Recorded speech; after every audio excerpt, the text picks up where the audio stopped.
This is DRF Race of the Day. Hi, everybody. Dan Illman, Mike Beer, the DRF Race of the Day for Saturday, February the 13th, race number 7 at Laurel Park. Let's throw up the field for the Grade 3 Runhappy Barbara Fritchie Stakes. 7/8 of a mile, fillies and mares, $250,000 is the purse. It's one of several stakes races at Laurel on Saturday afternoon. You can download free Formulator Pass performances for this race on the Race of the Day event page at DRF.com. Access them, handicap along with us. It's the matchup a lot of fans in the Mid-Atlantic region have been waiting for, Mike. Don't Let Sweet fool you on a 5-race win streak. And Hello Beautiful, the Mid-Atlantic's leading filly and mare sprinter. They are both very fast. Yeah, they are. We'll see what happens. It feels like something might have to give on the front end between those two, Dan. So it'll be interesting to see how that plays out. And then it'll be interesting to see if any of the, the horses shipping in can take it to these two locally based fillies. Advantage Hello Beautiful from a post position standpoint, I would think, as we take a look at the time form US pace projector. Don't Let Sweet fool you is pure speed, and with Hello Beautiful on the outside, that gives Sheldon Russell on Hello Beautiful some options. Lacey Gaudette told me earlier this week she is going with Don't Let Sweet fool you, taking the race right to Hello Beautiful. Hello Beautiful might sit second. I agree with this pace projector, but it could be fast. Yeah, I mean, we'll see, how much they want to let Don't Let Sweet fool you get away, I guess, Dan, because I do think they'll send the 3, but I think it would be kind of silly if Sheldon Russell didn't also go with the 8. I mean, he doesn't have to go and duel her early, but he can't let that horse get away. A horse that might be lurking in the weeds is the number 1 Sharp Star, coming down from New York for trainer Horatio De Paz. This filly's a graded stakes winner. She won the Go for Juan 2 starts back over a sloppy track, and then she caught the mud in this race we're going to see, the La Verdad. Now she's 2-5 in the La Verdad. She's 3 wide and in between horses turning into the stretch. She doesn't change leads. That's kind of her. She finishes second to Mrs. Orb, who's an okay New York bred. This race was a little bit of a disappointment, but her races 2 and 3 back, big figs that would make her a handful. Yeah, she does have the figs to be a big player in here, and it feels like the 7 furlong distance is good for her too. I mean, listen, at the end of the day in this race we're watching right here, the La Verdad, I mean, she just didn't really have any excuse, Dan. She didn't run poorly in there, and the horse that beat her, Mrs. Orb's, a little bit underrated, but she had no excuse there as a heavy favorite. I thought her Go for Juan 2 back was fine. I know it was a grade 3. That was a very, very weak grade 3 race, Dan. I don't even feel like this race is necessarily any weaker than that one was. So we'll see. I think she's a nice fit in here. We'll see what kind of trip she gets and then what kind of price you want to take on her. I think Club Car is a shot in this at a price coming from off the pace. Club Car was second to Hello Beautiful in the What a Summer, a race where Hello Beautiful got control on the far turn, opened up a big lead. Club Car was last early, split horses, and really never quit trying. She ran a good second. She gets an extra furlong to work with here and maybe a little bit more pace.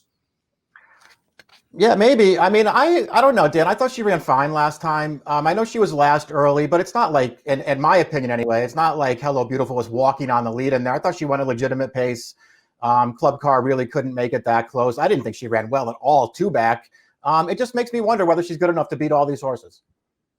Don't Let Sweet fool you has won 5 consecutive races. She hasn't been headed in any of those races, including this effort. Her final start as a 3-year-old in the Willa on the Move Stakes. It was a race where she took a little bit of heat from Malibu Mischief on the outside. She's going to put Malibu Mischief away. She's going to hold off Hibiscus Punch, who's also in this spot. She has to work to win this race, Mike. Her buyers are a little light compared to the big ones from Hello Beautiful and Sharp Star, but she just keeps improving with every start. The question is, can she handle some real classy pace pressure and keep on going at 7? That is the real question. You can't knock what she's been doing lately, obviously. This feels like it's going to be her toughest test, though. When you watch that last race there, I mean, she ran fine in there, got control of that pace, was never letting anybody in. But the closers, to me anyway, they just weren't there in that race. I feel like it might be a little bit different in here, especially if Hello Beautiful is breathing down her neck.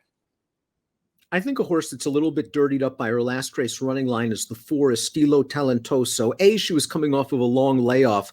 But as we take a look at the stretch run of the Wayward Lass at Tampa Bay, that was an electric pace going 1 mile and a 16th, Mike. And Estilo Talentoso, off that long layoff, was chasing that hot pace, and she's still in with a chance till about the 8th pole when she gets understandably tired, and the odds-on favorite Lucky Stride, who is running earlier on the Saturday Laurel card, runs her down. She's still trying in the stretch, Mike. Second off the layoff, we love the turnbacks to 7, especially in races full of speed. I like all those things too. I agree with you. I thought her Wayward Lass was an excellent performance. That pace was fast. She was way closer to it than the horses that ran her down late. And you could just see that she was still in the mix all the way down to the end. And I thought she did a lot of racing last time. The cutback feels like it's going to work for her. 50 to 1 on the morning line for the 5 Suggestive Honor. She was 82 to 1 in the Willa on the Move that we saw. She was beaten by Don't Let Sweet Fool You. She was 97 to 1 in the Primonetta. She was beaten by Don't Let Sweet Fool You. She's got to improve in a hurry. I mean, she's hard to make a case for in this race. We saw Hibiscus Punch run second to Don't Let Sweet Fool You in the Willow on the Move, and then she came back to score an entry-level allowance race at Laurel. Let's watch that effort right now. And what I like most about Hibiscus Punch is her tactical speed. She's able to sit second or third off seemingly any pace scenario, and she keeps right on going. The buyer for this race came back light. It's an 80, but she's a lightly raced mare that seems to be healthy now, and she's thrived since moving to dirt. Yeah, I agree with all that stuff. I mean, obviously she has to get a lot faster if everybody shows up in here, but this is a pretty easy win, even if it's not fast. She ran, fine 2 back. She was never going to win that race, but she ran fine in there. Needs Supervision is the number 7, and she's been a really honest mare for a long time at a lot of different distances. She ran well in the Interborough last time out at Aqueduct, going 7/8. Let's watch that race.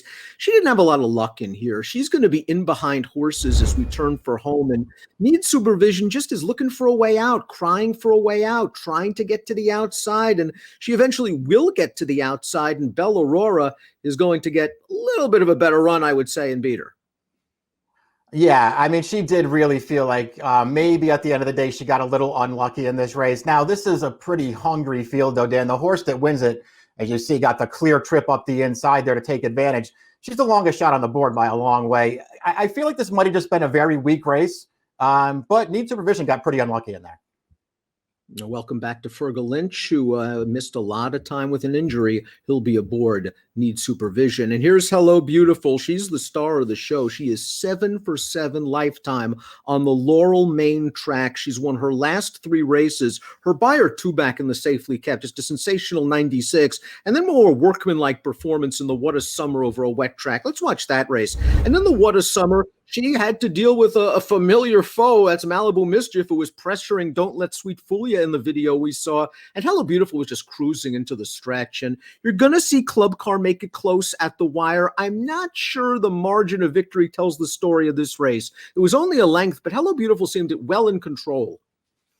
Yeah, I agree. And she just did all the work, too. I mean, again, I didn't feel like this pace was necessarily slow. Malibu Mischief really sort of pushed her around the turn. She turned that horse away, and Club Car to me just got one of those great closers rides that he never lost any ground. She came clear in the stretch and she made it up at the end, but I still think Hello Beautiful ran a lot better than she did in there. To me, this is way the horse to beat.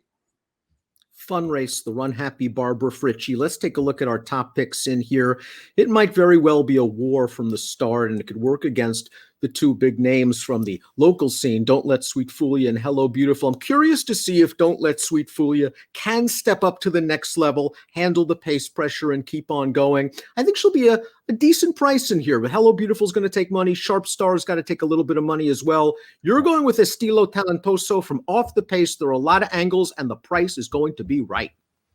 Yeah, and that's how I looked at it too. That I kind of feel like the 3 and the 8, to me, they're supposed to hook up in this race. They don't have to necessarily go an all-out duel, but they're both fast, and I can't see why either one of them would concede too early in this race. So I'm hoping that they race, and Estilo Talentoso can cut back and make a run in here, because I thought she ran well last time. 4, 8, 1, and 2 for Mike. 3, 8, 1, and 2 for me. Get those free Formulator Pass performances on DRF.com for the Grade 3 Runhappy Barbara Fritchie Stakes.